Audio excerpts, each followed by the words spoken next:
Hola gente.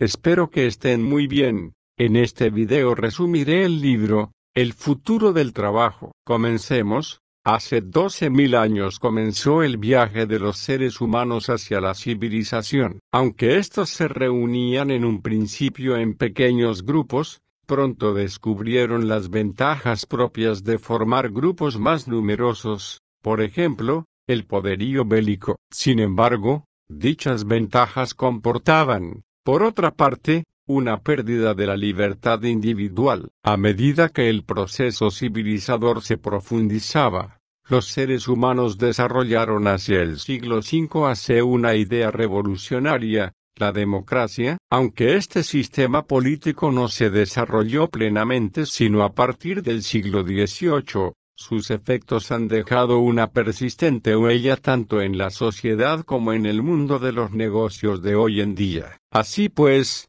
se está abriendo una nueva etapa en el mundo de los negocios en la que podemos disfrutar de los beneficios de las grandes sociedades y, a la vez, recuperar nuestra libertad individual. Thomas W. Malone cree ver un paralelismo entre el proceso civilizador y las diversas etapas por las que ha pasado el mundo comercial. Introducción. Imagínese que estamos en 1795 y que somos comerciantes en algún lugar de España. No nos es posible concebir un país bien gobernado sin un rey responsable por la protección y control de sus súbditos. Pero hemos oído sobre una extraña rebelión en América del Norte, en la que los colonos británicos señalan que no necesitan un rey que los gobierne. También hemos oído sobre el derramamiento de sangre en Francia, donde un grupo de revolucionarios ejecutó al rey. Estos nos parecen graves errores. No tiene sentido pretender,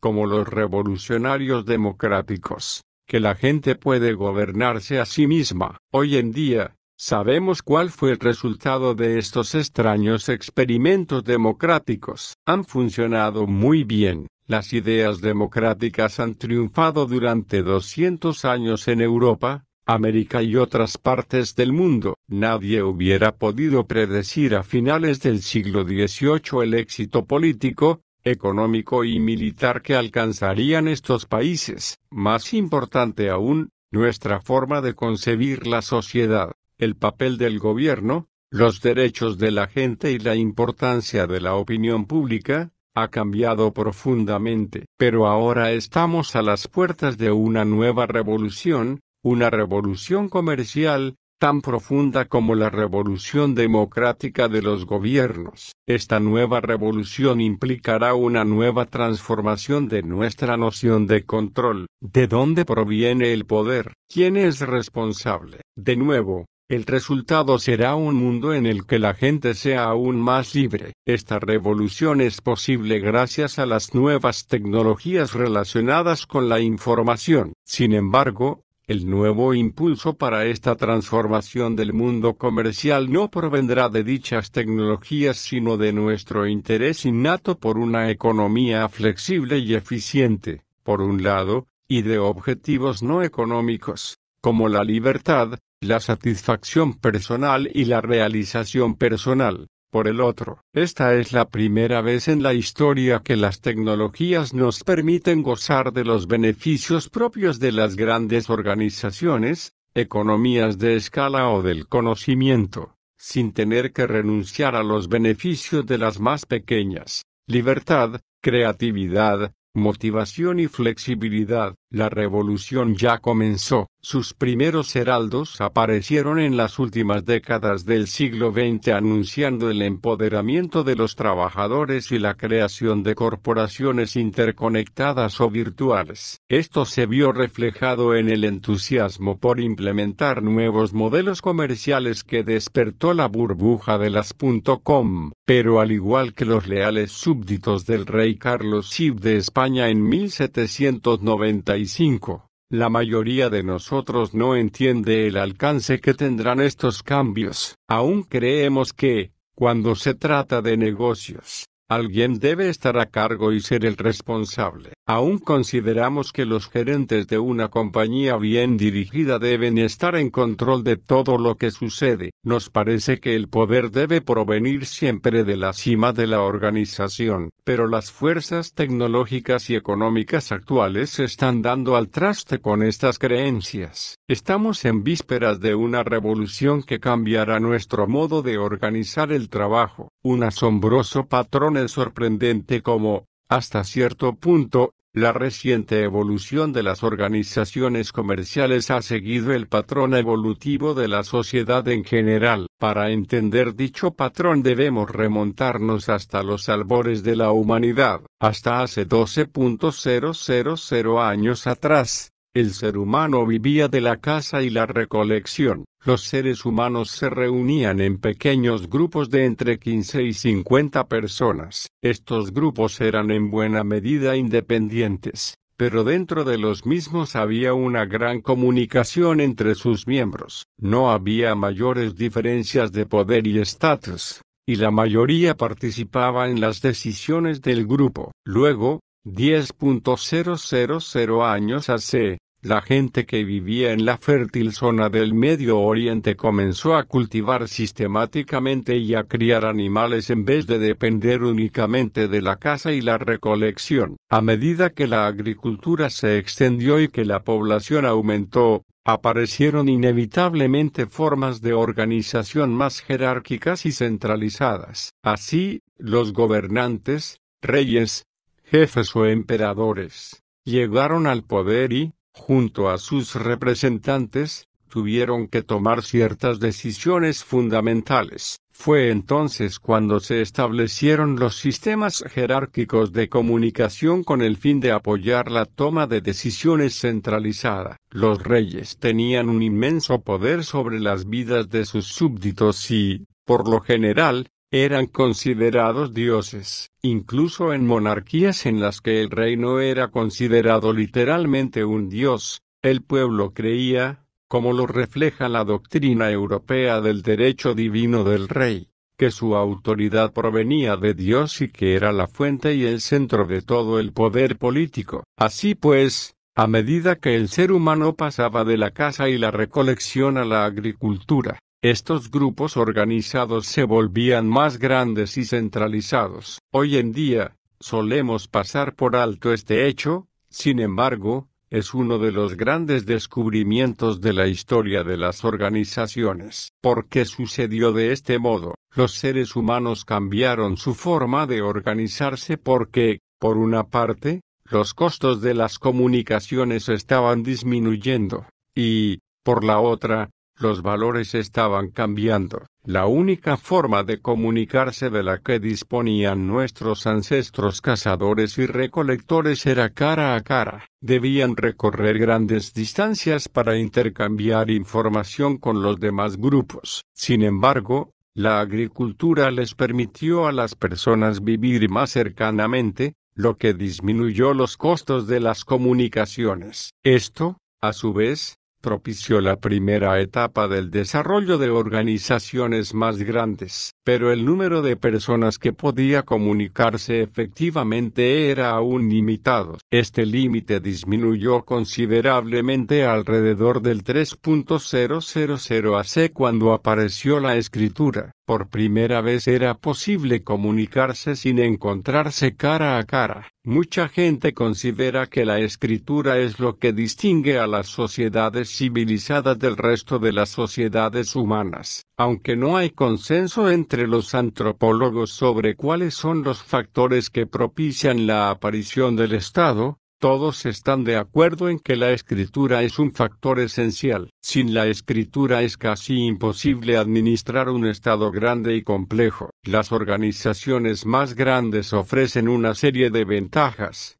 una mejor producción de alimentos y otros bienes económicos, mejores habilidades militares, economías de escala y especialización. En el Pacífico nororiental, una zona rica en peces, los cazadores y recolectores se establecieron densamente en la costa. Todas las familias debían cazar y recolectar, pero algunas se fueron especializando. Por ejemplo, fabricaban anzuelos o trampas. Con la aparición de la especialización, se hizo necesaria alguna forma de redistribución. Los fabricantes de anzuelos necesitaban a veces botes y los fabricantes de botes necesitaban anzuelos. El líder político de cada asentamiento se ocupaba de la redistribución. Asimismo, se aseguraba de que hubiera suficiente mano de obra especializada y coordinaba el comercio de bienes especializados entre diversos asentamientos. En compensación, se hacía con casi la mitad de la caza, o pesca, de cada cazador, o pescador. Una parte de esto era devuelto a la comunidad en forma de festines públicos, y la otra parte, no sorprenden, se la quedaba el líder. Está claro que el tamaño es una ventaja en la guerra tradicional, pero, porque los agricultores querrían reunirse para luchar con los grupos vecinos más pequeños, porque así se podrían apoderar de sus tierras y producir más alimentos. Si esclavizan a sus vecinos, contarán con mano de obra barata. Si bien la superioridad de los grandes grupos explica su persistencia, el factor que propició la creación de los mismos fue casi siempre el poderío militar. En este sentido, había dos posibilidades, o unirse bajo una amenaza militar o ser conquistado e incorporado por otra potencia militar. La historia está repleta de ejemplos de grupos organizados que crecieron cada vez más mediante guerras de conquista.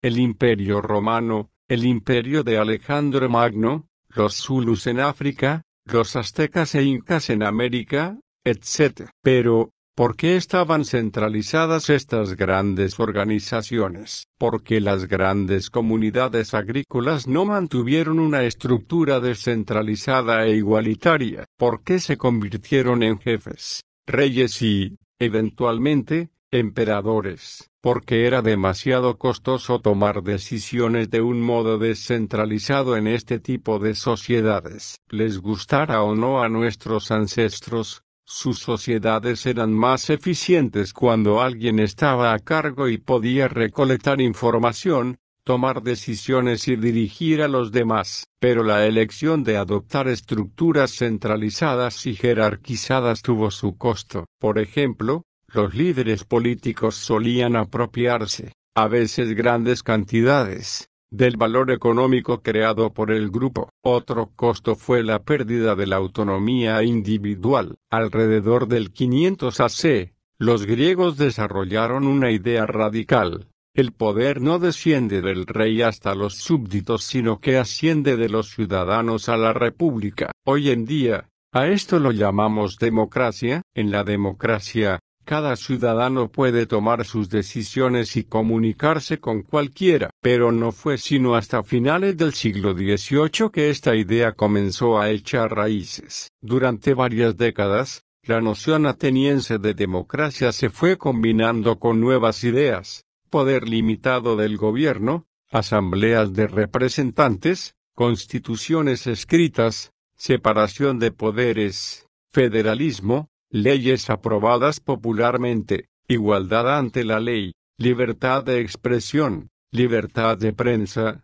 entre otras. Hoy en día, los gobiernos del mundo han adoptado estas ideas, de modo que la tendencia centralizadora se ha revertido. Nuestros ancestros decidieron reclamar parte de la libertad que habían perdido sistemáticamente desde hacía 12.000 años. Pero, ¿qué hizo que esta prolongada tendencia desapareciera? Hubo varios factores, pero uno se destaca entre los demás: los costos de comunicación. Cerca del 1450, Gutenberg desarrolló la primera imprenta de tipos cambiables. Esta nueva tecnología, junto al rápido alfabetismo que propició, redujo drásticamente los costos de las comunicaciones en los grandes grupos. Por primera vez fue económicamente posible que un gran número de personas recibieran el mismo mensaje en períodos de tiempo relativamente cortos. Este tipo de comunicaciones era necesario para que las democracias a gran escala funcionaran, pues le permitía al pueblo una mejor participación en el proceso político. La democracia le brindaba a más personas algo que la mayoría de los seres humanos anhela: libertad. Pero, además, tiene la ventaja de que es más flexible que los reinos a los que desplazó. En este sentido, las democracias son más capaces de sobrevivir en condiciones de cambio crónico. Así pues, las nuevas tecnologías redujeron los costos de las comunicaciones lo suficiente como para que la gente pudiera disfrutar de los beneficios militares y económicos de las grandes organizaciones, pero recobrando la libertad y la flexibilidad perdidas siglos atrás. Como veremos, se está abriendo la misma posibilidad en los negocios. El asombroso patrón en los negocios hasta cerca de 1800.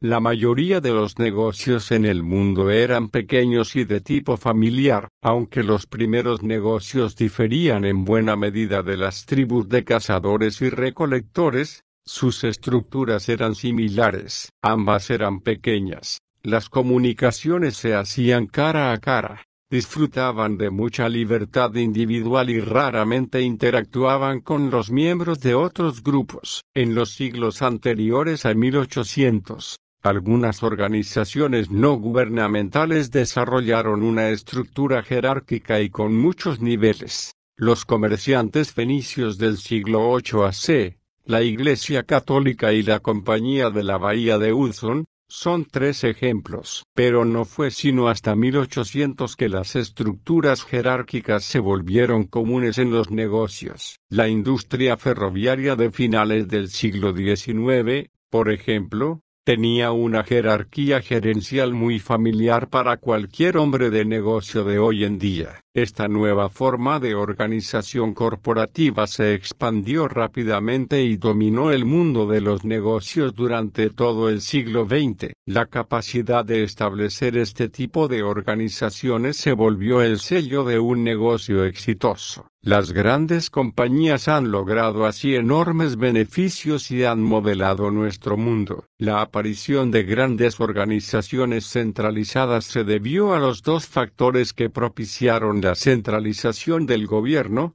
comunicaciones más baratas y los beneficios del tamaño. Las nuevas tecnologías de producción masiva propiciaron nuevos modos de trabajo. El epítome de esto fue la línea de ensamblaje. 2 años después de que Henry Ford introdujera en 1913 la línea de ensamblaje en el área automovilística, los trabajadores fueron capaces de armar un modelo T no en 12 horas y 8 minutos, como antes, sino en tan solo 33 minutos. Los beneficios del tamaño no hubieran sido posibles sin una reducción de los costos de las comunicaciones. El ferrocarril, el telégrafo y, eventualmente, el teléfono, le permitieron a los negocios centralizar información proveniente de diversos lugares. De este modo, los gerentes contaban con una mejor visión de conjunto y podían tomar mejores decisiones. Así como nuestros ancestros aceptaron renunciar a parte de su libertad para gozar de los beneficios del tamaño en política,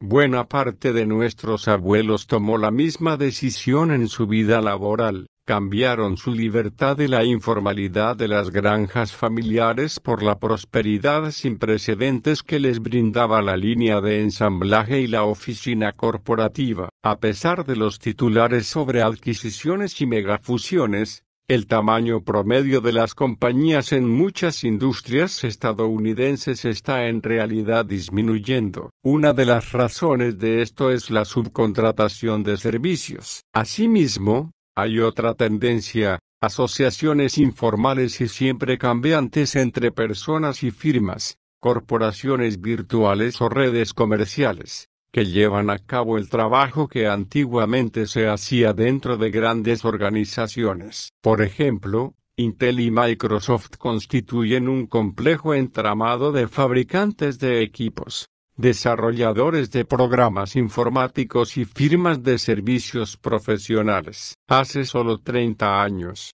las tareas realizadas por este conjunto de compañías hubieran sido llevadas a cabo en su totalidad dentro de IBM. Incluso dentro de las compañías grandes, la gerencia centralizada se está volviendo menos común. En muchos casos se recompensa a los trabajadores no por su eficiencia sino por su creatividad. Algunas compañías, como Abbey British Petroleum, se han dividido en un conjunto de departamentos independientes que se relacionan entre sí casi como si fueran compañías separadas. Esta descentralización parece estar rindiendo sus frutos. Según recientes estudios, las compañías en las que se toman las decisiones descentralizadamente son mejor valoradas en el mercado que aquellas en las que se toman las decisiones del modo tradicional. De nuevo, la disminución de los costos de comunicación permite la descentralización. La mayoría de las comunicaciones en el siglo XIX y principios del XX se llevaban a cabo con medios exclusivamente bidireccionales, conversaciones cara a cara,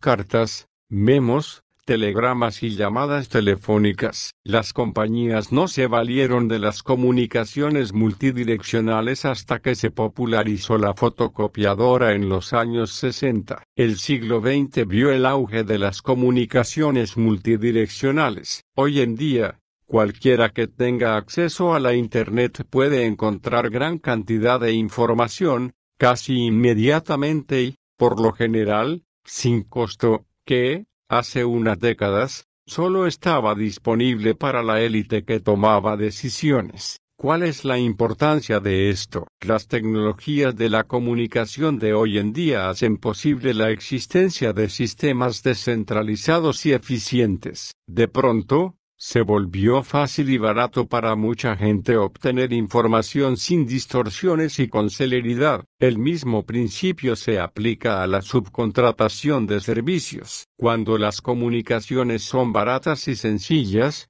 la subcontratación de servicios se vuelve más común. La tecnología propicia muchos cambios, pero solo tienen lugar los que satisfacen las necesidades y los deseos de las personas. Cuando la gente puede tomar sus propias decisiones, se esfuerza más y trabaja con más energía y creatividad. Cuando los miembros de un equipo sienten más libertad, se vuelven más innovadores. Este sentido de autonomía es, además, parte de la motivación de los emprendedores. No se trata solo de la remuneración sino, además, de la posibilidad de tomar decisiones y de un sentimiento de propiedad. La descentralización también ofrece satisfacciones personales. Cuando la gente disfruta de mayor libertad, su trabajo se vuelve más interesante y divertido. Estas son las tres etapas básicas que hemos identificado tanto en las sociedades como en las organizaciones comerciales.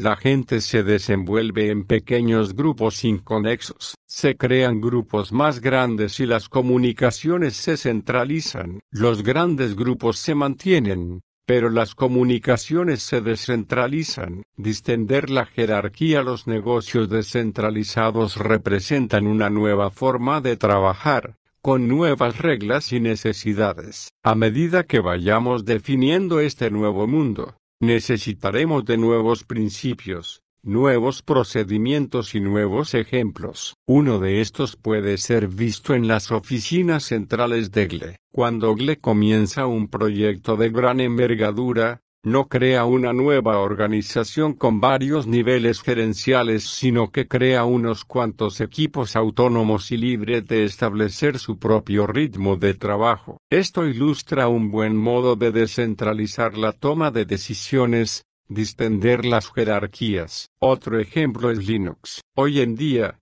Linux es uno de los sistemas operativos más exitosos del mundo y se ha vuelto un serio rival del Windows de Microsoft. Aunque todo el mundo sabe que Linux es un programa informático de fuente abierta, pocos conocen su nuevo y descentralizado modo de organizar el trabajo. Las jerarquías distendidas como la de Linux comparten tres características: comunicaciones densas. Los miembros del equipo deben mantenerse en constante contacto. Poco control centralizado. Hay jerarquías, pero la mayoría de las decisiones son delegadas a los niveles inferiores de la organización. Libertad de participación. Cada quien tiene la libertad de participar o renunciar a cada proyecto. Cultivar la democracia. Otra forma de descentralizar la toma de decisiones es que los negocios adopten la noción de democracia. Por ejemplo, cuando el gerente de cualquiera de los 143 supermercados Whole Foods,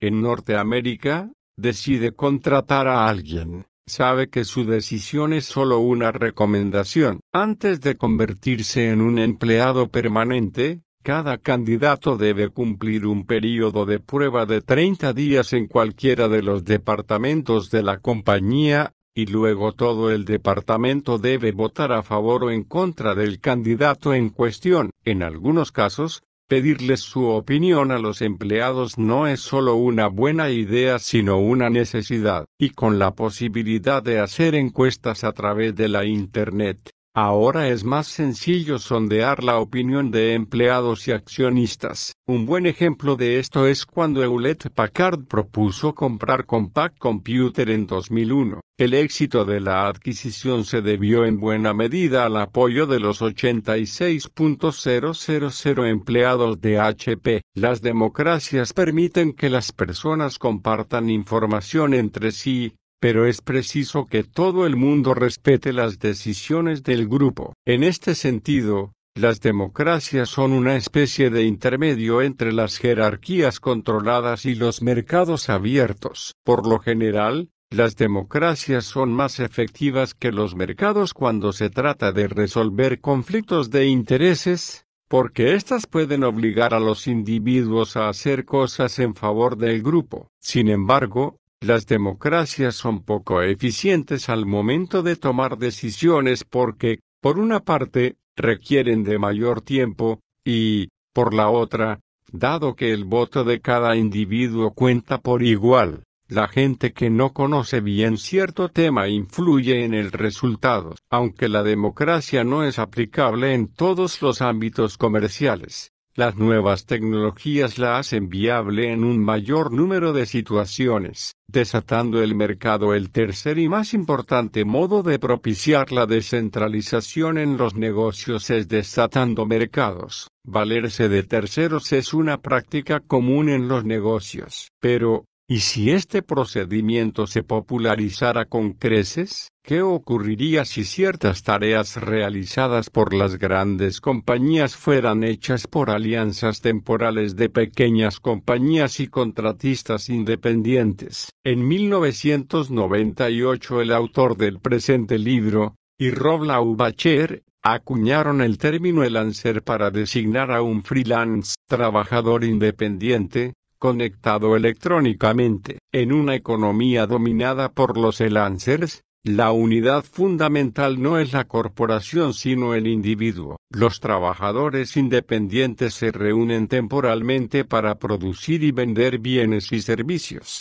Este tipo de organización es ya común en algunas industrias. Quizá el mejor ejemplo sea Hollywood. Un productor, un director, actores, camarógrafos y otros especialistas se reúnen con la sola intención de hacer una película. Pero una vez terminada esta, el equipo se desintegra y eventualmente se puede recomponer de otro modo para otros proyectos. Cada vez más industrias se están adoptando este tipo de procesos. Esta tendencia se ve reflejada en las estadísticas de empleo. En 2003, más de un cuarto de la fuerza de trabajo de Estados Unidos estaba integrada por trabajadores independientes. De nuevo, la caída de los precios de las comunicaciones ha hecho más eficiente la contratación de terceros. Las organizaciones descentralizadas le brindan a la gente mayor libertad y flexibilidad. Pero, ¿qué pasa con otras necesidades, como seguridad financiera, salud, socialización, reconocimiento y formación? Una vez que son independientes, ¿cómo pueden acceder los trabajadores de nuevo a este tipo de necesidades? En vez de depender de los empleadores y del gobierno para brindar los beneficios normalmente asociados con un empleo, debe aparecer un nuevo tipo de institución, llamémosla gremio. En la Edad Media, los gremios entrenaban a los aprendices y los ayudaban a encontrar empleo. Además, los gremios estrechaban los lazos sociales, hacían préstamos y ofrecían estudios. Y si el infortunio tocaba la puerta, les proveían un ingreso monetario a los miembros de la familia. Hoy en día, algunas instituciones, como el Sindicato de Actores de la Pantalla, SAG, por sus siglas en inglés, proveen servicios parecidos. Los miembros de SAG pagan hasta 30% de su salario a un fondo de beneficios y reciben de vuelta seguro médico, pensión y programas de desarrollo profesional. Imaginemos una versión más amplia de esta situación. Además de los beneficios económicos, los gremios podrían ofrecer lugares en los que sus miembros pudieran socializar, tanto física como electrónicamente. Además, los gremios podrían despertar un sentido de pertenencia en el mismo sentido en el que lo hace decir trabajo para IBM. Introduciendo el mercado también es posible desatar el mercado dentro de la compañía. En 1998, John Browne, CEO de British Petroleum, se comprometió públicamente a reducir las emisiones de gas de la compañía en 10% para 2010. Así pues, BP estableció un mercado interno que coordinara los esfuerzos de sus diversos departamentos. Primero, a cada departamento se le otorgó un permiso para producir emisiones de dióxido carbónico cercanas a 1 tonelada. Luego, los departamentos se vendieron y compraron los permisos entre ellos. Así pues, si un departamento prevé que excederá su límite de emisiones de dióxido carbónico, le podrá vender el excedente a un departamento que no vaya a utilizar todo su cupo. Este método ha sido tan exitoso, que BP logró su meta en 2001, 9 años antes de lo planificado. Las compañías han experimentado durante décadas con una versión menos sofisticada de este procedimiento, llamado transferencia interna de precios, y que consiste en que una parte de la compañía le vende productos y servicios a otra parte. Cuando funciona bien, la transferencia interna de precios les ofrece a los gerentes los beneficios del mercado. Sin embargo, es un método susceptible de ser distorsionado por la política y la burocracia, pero las nuevas tecnologías están facilitando con creces los complejos intercambios de información necesarios para operar mercados dentro de compañías. Demandar y controlar a coordinar y cultivar. No importa cuánto hablemos de gerencia, la mayoría de nosotros tiene una vieja concepción de gerencia en su mente. Una gerencia que manda y controla, pero necesitamos un nuevo modelo de gerencia que coordine y cultive. Coordinar significa organizar el trabajo de modo que éste empiece a andar, independientemente de que estemos en control o no. La coordinación puede ser centralizada o descentralizada. De cualquier forma, la coordinación tiene que ver con actividades que tienen que ser llevadas a cabo y las relaciones entre las mismas. Cultivar significa concentrarse en las personas que están llevando a cabo las actividades, lo que quieren, en qué se destacan y cómo se pueden ayudar entre ellas. Cultivar es sacar lo mejor de las personas mediante la combinación justa de control y libertad. Así pues, cultivar tiene que ver con el balance entre control centralizado y descentralizado. Coordinar y cultivar no son los opuestos de mandar y controlar, más bien son superconjuntos que reúnen varios métodos de gerencia entre los que se encuentran mandar y controlar. Al pensar la gerencia en términos de coordinar y cultivar, se abren nuevos modelos y nos libramos de los viejos modelos. Un buen gerente debe ser capaz de avanzar o retroceder dentro de todo el rango de posibilidades de la descentralización. ¿Cómo cultivar gente en vez de controlarla hoy en día? Las organizaciones están lejos de aprovechar el verdadero potencial de su gente. En el viejo modelo no es importante la inteligencia y la creatividad, y el estilo gerencial de mandar y controlar es muy efectivo, pero a medida que las organizaciones se han descentralizado, el conocimiento domina los mercados y la innovación se vuelve más importante. Aprovechar la inteligencia y la creatividad de la gente se ha vuelto un imperativo para tener éxito. A continuación, 4 principios para cultivar gente. Aproveche las tendencias naturales de cada persona. Una de las mejores formas de persuadir a los demás a que hagan lo que queremos es demostrarles cómo esto satisfará sus propios objetivos. Permita que florezcan miles de flores. En vez de decidir de antemano cuál de las alternativas es la mejor, permita que la gente experimente. Cuando algo funcione, bríndele más recursos. Cuando no, déjelo morir. Propicie una fertilización cruzada. En muchas organizaciones, la información se ha vuelto un artículo escaso. Pero en las nuevas organizaciones, la información debe circular libremente. Sin embargo, nuestros procesos de gerencia del conocimiento son aún rudimentarios. Pocas compañías entienden la importancia de la fertilización cruzada. En este sentido, es importante determinar cómo incentivar a la gente para que construya y conserve bases de datos. Improvisar. En los ambientes descentralizados y cambiantes lo mejor es empezar las tareas con una idea general y estar preparado creativamente ante lo que suceda. Cuando cultivamos gente, nos vemos forzados a enfrentar la paradoja del poder. A veces, el mejor modo de obtener poder es otorgarlo. Si le damos a nuestros subordinados la libertad de tomar sus propias decisiones, nos ganaremos su apoyo y pondrán más energía,